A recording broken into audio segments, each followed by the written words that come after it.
राष्ट्र इंडिया के सभी दर्शकों को अवनीश प्रियन शर्मा का प्यार भरा नमस्कार।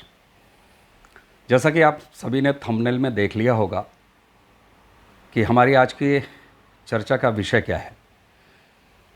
जी हाँ, केशव के घर योगी, यही कहता है हमारा आज का थंबनेल।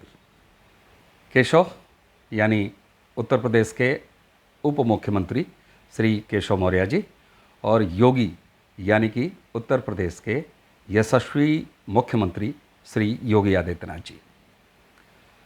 कल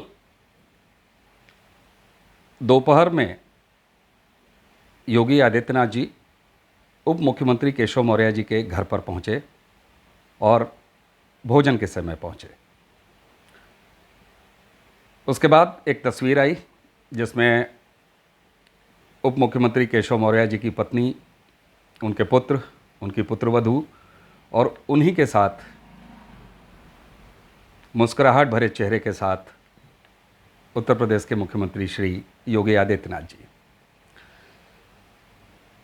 इस तस्वीर के आने के बाद निश्चित रूप से चर्चाएं एक बार फिर शुरू हुई, लेकिन इस तस्वीर का और उत्तर प्रदेश के मुख्यमंत्री योगी आदित्यनाथ का केशव मौर्य के घर जाने के पीछे की कहानी क्या है, उसका सच क्या है, इस पर बात करने से पहले आइए जरा पिछले एक महीने से चल रहे उत्तर प्रदेश में जो घटनाक्रम है उनका जरा सिलसिलेवार एक बार ध्यान दे लिया जाए, ताकि वो उस फोटो की और उस विजिट की पूरी सच्चाई के पहले का एक कथानक होगा, एक भूमिका होगी। आप सभी को याद होगा कि पिछले एक महीने से उत्तर प्रदेश के मुख्यमंत्री, उत्तर प्रदेश की सरकार, उत्तर प्रदेश के मंत्रिमंडल विस्तार, उत्तर प्रदेश के आगामी विधानसभा चुनाव 2022 में होने वाले चेहरे, इस सबको लेके हजार बातें हजार प्लेटफॉर्म पे की गई। जितने लोग उतने तरह की बातें, उतने ही कयास। लेकिन इस सब के बीच में आइए जरा सिलसिलेवार घटनाओं को देखें। आप सभी को याद होगा कि सबसे पहले आरएसएस के सह कार्यवाहक दत्तात्रेय होसबोले जी 26 मई को उत्तर प्रदेश की राजधानी लखनऊ में आते हैं, प्रवास करते हैं और यहाँ आरएसएस के लोगों से मिलते हैं, मंत्रणा करते हैं। उसी के साथ साथ भारतीय जनता पार्टी के संगठन के लोगों से भी मिलते हैं, कुछ मंत्रियों से भी मिलते हैं, कुछ विधायकों से भी मिलते हैं। और उसके बाद वो उत्तर प्रदेश के मुख्यमंत्री के और सरकार के कामकाज को, विशेष तौर पर कोरोना जो मैनेजमेंट, कोविड मैनेजमेंट जो उत्तर प्रदेश सरकार द्वारा और उनके मुख्यमंत्री द्वारा किया गया था, उसकी एक तारीफ करते हुए, एक तारीफ का ट्वीट करते हुए दिल्ली वापस चले जाते हैं। उसके लगभग 5 दिन के बाद यानी 31 मई को भारतीय जनता पार्टी के राष्ट्रीय महामंत्री बीएल संतोष जी उत्तर प्रदेश की राजधानी लखनऊ आते हैं। बीएल संतोष जी एक बार फिर मंत्रियों से मिलते हैं, विधायकों से मिलते हैं, पार्टी कार्यकर्ताओं के साथ साथ पदाधिकारियों से मिलते हैं और तमाम बैठकें करने के बाद वो भी दिल्ली वापस चले जाते हैं। जो दौरा आरएसएस के सर कार्यवाहक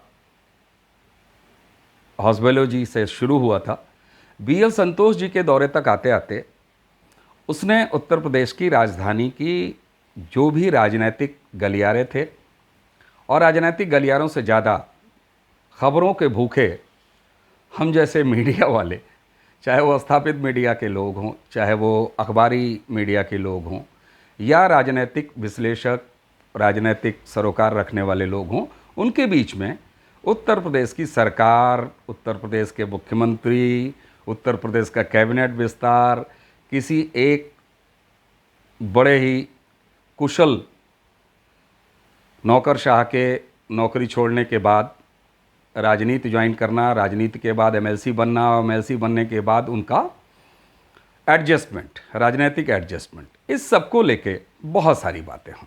खैर, अब अभी सब ये सारे बातें हो ही रही थी, सारे गुब्बारे फुलाए ही जा रहे थे कि 19 दिन के बाद एक बार फिर भारतीय जनता पार्टी के उपाध्यक्ष राधा मोहन जी लखनऊ आते हैं।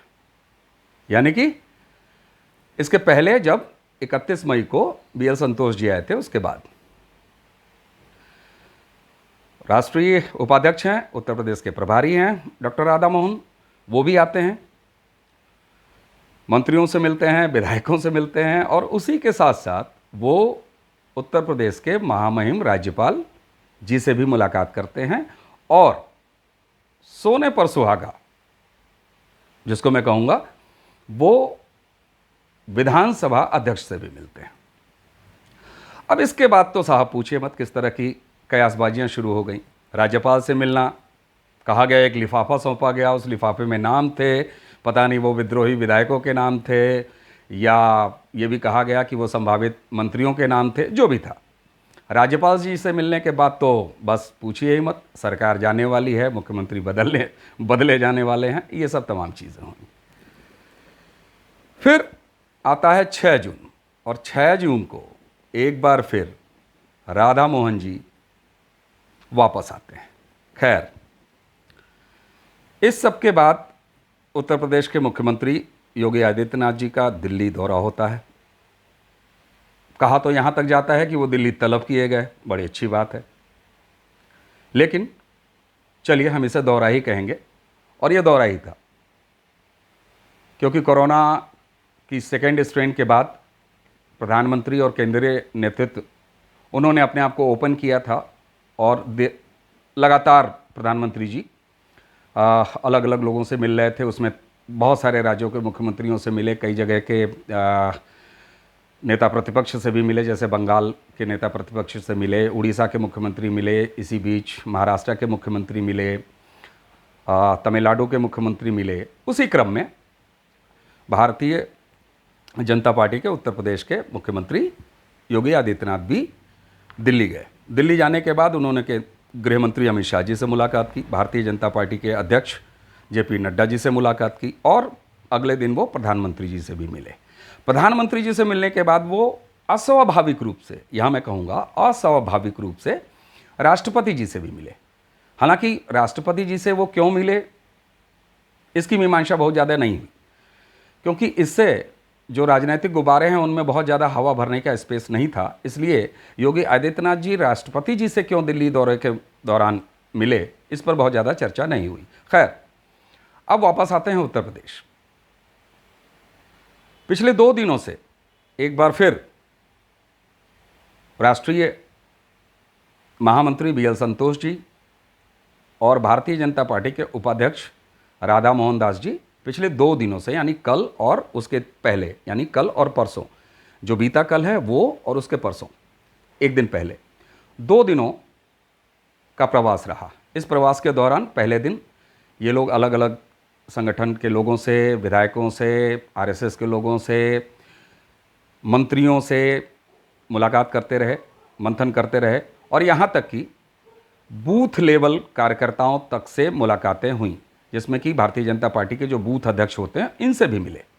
उसके बाद शाम को, यानी कल शाम को 4 बजे योगी आदित्यनाथ जी, यानी मुख्यमंत्री उत्तर प्रदेश के दोनों उप मुख्यमंत्री, उसी के साथ संगठन के सारे लोग, इन सारे लोगों की एक मुलाकात हुई, और उसके बाद स्पष्ट रूप से ये संदेश दिया गया कि आगामी चुनाव वर्तमान मुख्यमंत्री योगी आदित्यनाथ जी के नेतृत्व में ही लड़ा जाएगा, यानी कि तमाम कयासों पर विराम हुआ।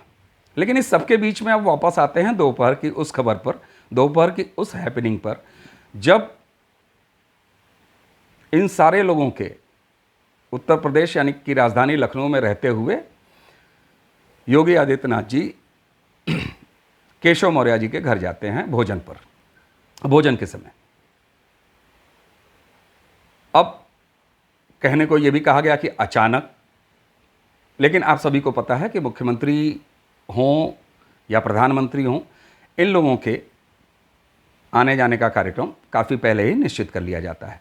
तो आइए अब थंबनेल में उठाए गए या दिख रहे उस प्रश्न का उत्तर सीधे सीधे आप सबके बीच में रखता हूं कि क्यों गए कल केशव के घर योगी। दरअसल कोरोना का जब सेकेंड स्ट्रेन चल रहा था, यानी अप्रैल और मई, उसमें 22 मई को उत्तर प्रदेश के उप मुख्यमंत्री केशव मौर्य जी के बेटे योगेश की शादी रायबरेली के रहने वाले हरिशंकर मौर्य जी की बिटिया के साथ हुआ। बारात कौशाम्बी से आई रायबरेली, और उस समय उस बारात में शामिल होने के लिए दूल्हे के पिता यानी उप मुख्यमंत्री केशव जी भी कोविड प्रोटोकॉल के और कोविड की सावधानियों के चलते सीधे लखनऊ से जाकर रायबरेली उस शादी समारोह में शामिल हुए। चूँकि कोविड के एक्सट्रीम जो सेकेंड स्ट्रेन था उसके एक्सट्रीम पीरियड जो चल रहा था यानी 22 मई, उस दौरान शादी हुई, तो जो भी एसओपी था, जो स्टैंडर्ड ऑफ जो गाइडलाइंस थे, उसका बेहद कड़ाई से पालन किया गया और बहुत कम लोग उसमें शामिल हुए, और जो भी शामिल हुए वो सारे लोग कोविड का पूरा प्रोटोकॉल का पालन करते हुए उस बारात में शामिल हुए और वह शुभ कार्य अच्छे ढंग से निपट गया।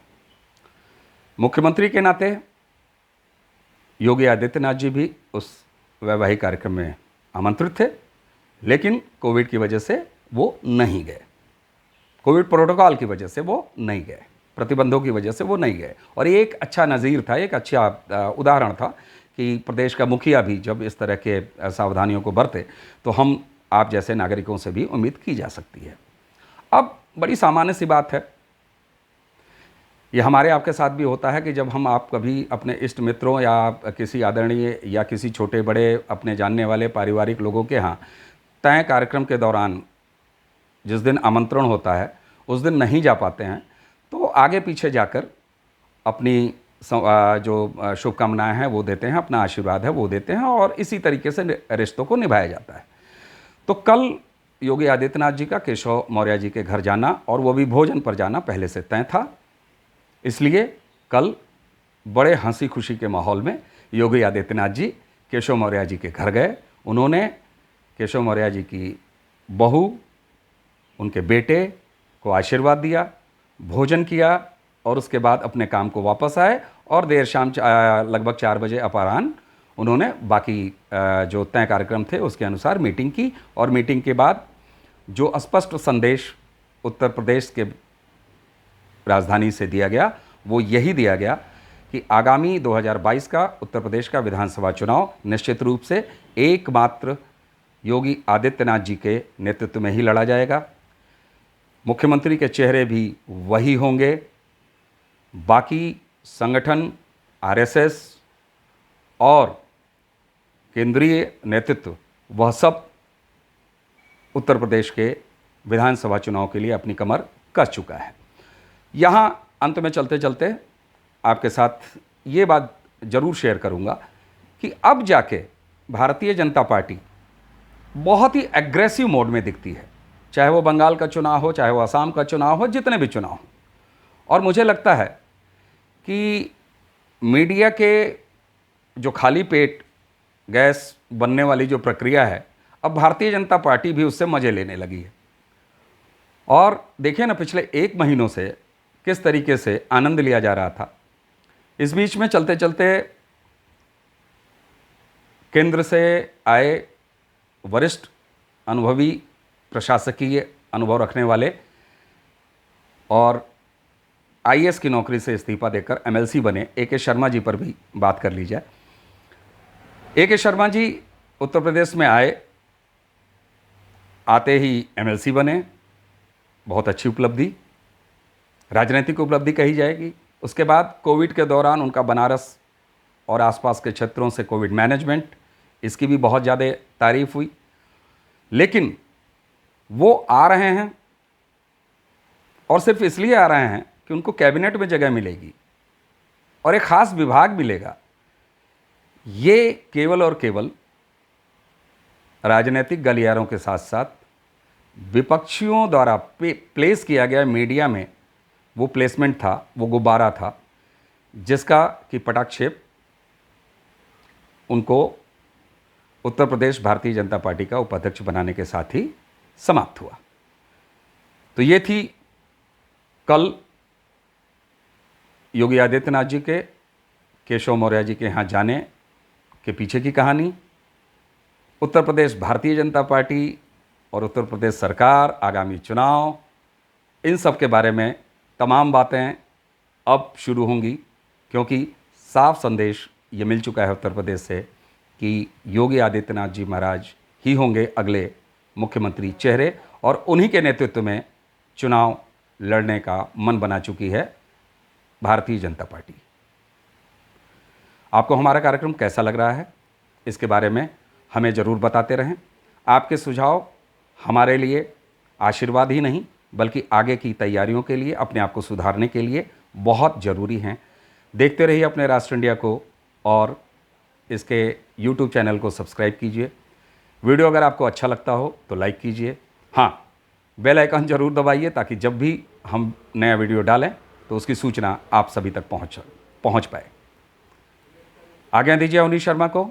आप सभी को नमस्कार।